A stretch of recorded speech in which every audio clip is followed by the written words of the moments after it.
Halo guys, balik lagi bersama gue di Saka Channel. Pada episode 2 kemarin, kita melihat bagaimana awal perjalanan Fern bersama Frieren setelah kematian Heather. Walau terdapat sedikit masalah akibat Frieren yang menghabiskan waktu 6 bulan hanya untuk mencari bunga, namun semua selesai tanpa dampak serius. Dan perjalanan kembali berlanjut pada episode ini yang terjadi pada 27 tahun setelah kematian Himmel. Beberapa tahun setelah kisah di episode kedua, sekarang kita bisa melihat bagaimana Fern sudah bertumbuh pada usianya yang ke-16.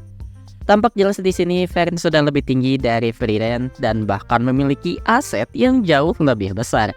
Padahal beberapa saat lalu Fern hanyalah seorang bocah bagi Frieren, namun bocah tersebut kini sudah berani menyebut diri sendiri Onesan kepada dirinya yang jelas jauh lebih tua. Sehingga selanjutnya ditampilkan bagaimana Frieren yang tampak heran dengan pertumbuhan Fern, padahal apa yang dimakannya selama ini selalu sama. Sampai-sampai Frieren membandingkan opai ratanya yang jelas tidak pernah berubah selama ini. Lalu berbicara tentang penampilan, satu hal yang bisa kita sadari adalah bagaimana Frieren dan bahkan Fern selalu menggunakan baju yang sama dari awal. Mungkin cukup masuk akal bagi Frieren yang sama sekali tidak bertumbuh. Namun di sisi lain sudah jelas bahwa Fern selama ini sedang dalam masa pertumbuhannya. Sehingga entah Frieren punya sihir buat ngubah dan ngebetulin baju atau apa, intinya adalah baju yang dipakai Fern tetap sama dengan ukuran yang mengikuti pertumbuhannya. Tentu hal seperti ini bukan masalah dalam dunia anime, karena bila kalian pernah dengar, banyak juga yang berkata bahwa merubah baju suatu karakter adalah hal yang merepotkan. Kecuali kalau hal tersebut memang ada sebagai pendukung cerita, dan contohnya adalah apa yang terjadi pada Rudeus. Bila kalian ingat, jubah abu yang selalu Rudeus gunakan di akademi adalah jubah yang dibelinya ketika diteleportasi ke benua iblis. Yang berarti Rudeus sudah menggunakan jubah tersebut selama beberapa tahun, dan selama itu pula Rudeus banyak bertumbuh dan melewati banyak hal. Hasilnya adalah jubah tersebut kini terlihat kecil dan terdapat banyak bagian yang robek akibat berbagai hal yang terjadi. Sehingga setidaknya kita bisa melihat bagaimana Rudeus bertumbuh hanya dengan melihat jubahnya. Mengesampingkan musuhku, satu hal lucu tentang Fern ini adalah tentang sosoknya yang terkadang tampak terlalu panjang entah karena desain ataupun pakaiannya. Sehingga banyak orang yang membuatnya begitu panjang karena alasan tersebut. Di sisi lain tampaknya orang-orang pun cukup senang dengan berbagai ekspresi yang dibuat Fern. Karena sedari awal Fern selalu terlihat memasang ekspresi datar. Sehingga banyak juga yang menyebut Fern mirip dengan Sakura dari serial Fate Stay Night, bedanya tanpa terlibat dengan cacing. Selanjutnya, apa yang bisa kita lihat di sini adalah bagaimana Fern sudah begitu mengenal Frieren setelah beberapa tahun bersama. Salah satunya adalah bagaimana Frieren selalu memintanya berbelanja sementara dirinya membeli hal aneh seperti potion untuk melelehkan baju. Selain itu, Fern pun sudah benar-benar mengenal ekspresi Frieren terutama ketika menyembunyikan sesuatu. Karena itu ketika diminta berbelanja, Fern yang tidak ingin Frieren menghamburkan uang lagi langsung membuntuti untuk melihat apa yang akan dibelinya. Namun ketika melihat Frieren mendatangi toko aksesoris, Fern pun tampak heran karena selama diurusinya, Frieren tampak tidak peduli dengan penampilan. Namun yang membuat yang lebih heran adalah bagaimana Frieren yang tampak begitu kebingungan, padahal Fern sendiri tidak pernah melihat Frieren begitu kesulitan. Namun pada adegan selanjutnya, justru kita bisa melihat bagaimana Frieren yang begitu tenang ketika menanya para petualang yang tampangnya lebih mirip bandit. Walau memang settingnya ini komedi, tapi hal ini menjadi bukti bahwa berhadapan dengan makhluk mengerikan lebih mudah bagi Frieren dibanding memahami seseorang.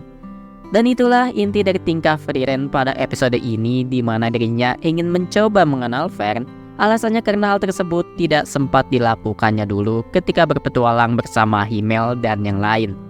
Padahal kala itu Himmel sudah begitu mengenal kebiasaan dan kesukaannya karena sudah bertahun-tahun bersama, sampai-sampai kala itu Himmel dan yang lain harus mengajari Frieren tentang apa saja yang mereka sukai. Karena itu, untuk lebih mengenal Fern yang sudah bersamanya selama beberapa waktu ini, Frieren pun memberinya hadiah ulang tahun berupa aksesoris rambut. Dan hasilnya Fern pun tampak begitu bahagia, walau juga menyebut Frieren tidak bisa memahami perasaan seseorang. Dan satu hal unik yang terjadi pada adegan flashback di sini adalah tentang Eisen yang begitu menyukai anggur yang asam. yang berarti salah satu sihir yang didapatkan Frieren untuk mengubah anggur manis menjadi asam sebenarnya berguna untuk Aizen. Kemudian selain berusaha memahami Fern, selanjutnya kita pun bisa melihat bagaimana Frieren tetap menanggung tugasnya sebagai seorang guru. Selain dengan menggunakan latihan tempur secara langsung, Frieren pun sengaja memberi Fern buku sejarah sihir untuk dipelajari. Hanya saja karena Fern pun bukan murid yang terlalu patuh, pada beberapa kesempatan kita bisa melihat bagaimana Fern masih saja belum membacanya.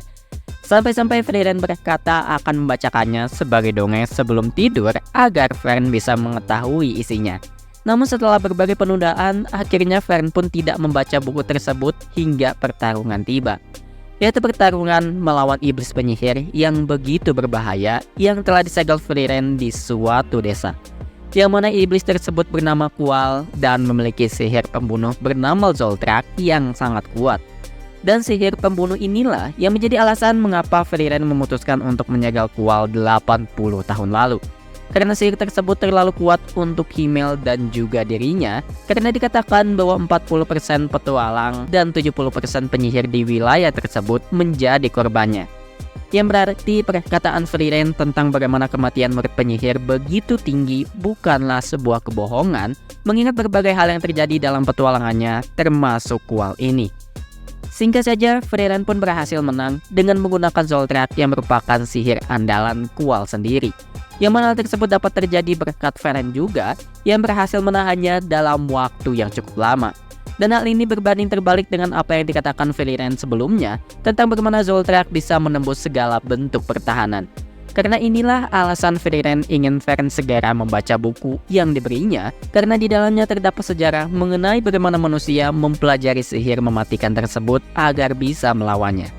Sehingga karena itu pula Frieren pun sengaja terus melatih Fern dengan sihir pertahanan tersebut demi meningkatkan kemungkinannya untuk selamat dalam pertempuran. Dan inilah yang gue suka pada episode ini, karena di sini Frieren paham betul tentang perkembangan manusia. Yaitu walau dengan usia yang pendek, manusia dapat berkembang dengan cepat ketika dalam masa sulit.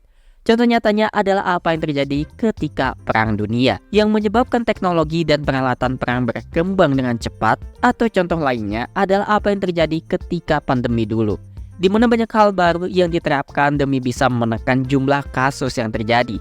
Mungkin utamanya adalah penggunaan teknologi virtual seperti penyelenggaraan kelas online dan kerja dari rumah atau WFH. Dan semua itu terjadi karena keinginan manusia untuk bisa bertahan dalam kondisi yang tidak menguntungkan.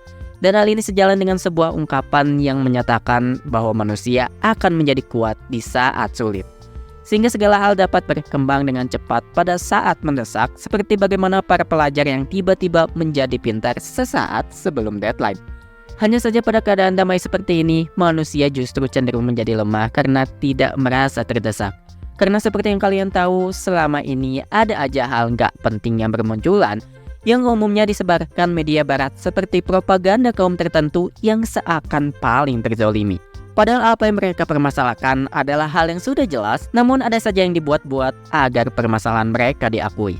Dan hal ini harusnya nggak bakal terjadi andai mereka hidup di zaman perang atau minimal lahir di negara miskin. Karena dalam kondisi tersebut, hal yang menjadi prioritas adalah bertahan hidup dan bukannya membuat-buat suatu permasalahan yang sudah jelas jawabannya. Sehingga gue pun berpesan agar kalian gak perlu buat masalah aneh di masa damai ini, karena di belahan dunia lain masih banyak orang yang terjebak dalam peperangan, padahal apa yang mereka inginkan adalah kehidupan yang normal seperti yang kita rasakan. Mengesampingkan hal tersebut, yang perlu kita apresiasi pada episode ini adalah bagaimana Fern bisa bertahan pada pertarungan besar pertamanya, di mana Fern berhasil mengulur waktu untuk Frieren, walau sihir pelindung yang digunakannya menyedot banyak mana. Sehingga setidaknya Fern tidak menambah statistik dari murid penyihir yang tewas, dan Frieren pun tidak perlu meminta maaf kepada hater. Dan berbicara tentang Frieren, lagi-lagi Frieren menuntaskan kewajibannya dengan menyelesaikan urusannya dengan Qual. Walau seharusnya masa-masa kepahlawanannya selesai setelah menaklukkan Raja Iblis, namun seperti yang Himmel katakan, Frieren tidak akan sampai mengabaikan warga desa. Dan hal ini disampaikan langsung oleh si kakek yang ternyata adalah bocil laknat yang sempat mengangkat Rob Frieren 80 tahun lalu. Yang mana hal tersebut sempat membuat Himmel begitu marah sampai-sampai hater menawarkan diri untuk memperlihatkan punyanya. Namun walau begitu, Himmel tidak pernah menaruh dendam karena selanjutnya Himmel selalu mengunjungi desa untuk memantau keadaan. Dan hal tersebut terus berlangsung hingga beberapa saat sebelum kematiannya, Frieren pun menyebutnya terlalu lembut. Padahal di sisi lain, Himmel pun pernah mengocehkan sifat Frieren yang begitu dingin kepada si bocil. Dan kondisi ini sebenarnya cukup menarik, di mana warga desa begitu percaya dengan perkataan Himmel, padahal Himmel pun mempercayakan hal tersebut kepada Frieren dengan alasan sudah begitu mengenalnya selama ini. Namun, andai Frieren telat atau bahkan tidak datang, bukan tidak mungkin warga desa akan berbalik mengutuk Himmel. Karena apa yang mereka tahu, Himmel yang membuat mereka yakin bahwa Frieren akan datang. Karena bisa dibilang hal ini mirip-mirip dengan kondisi kantor di mana seorang direktur akan meminta pertanggungjawaban seorang manajer yang mempercayakan suatu pekerjaan kepada salah satu bawahannya.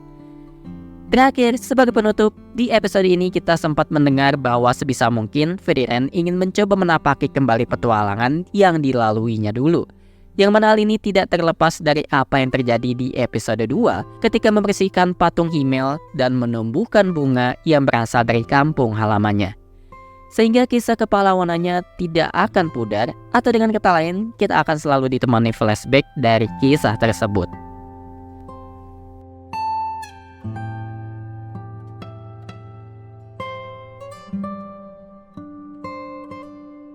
Dan itulah pembahasan atau diskusi Frieren episode 3 di video kali ini. Terima kasih bagi para pendengar dan juga penonton dimanapun kalian berada. Sampai jumpa di video Isaka selanjutnya. Bye!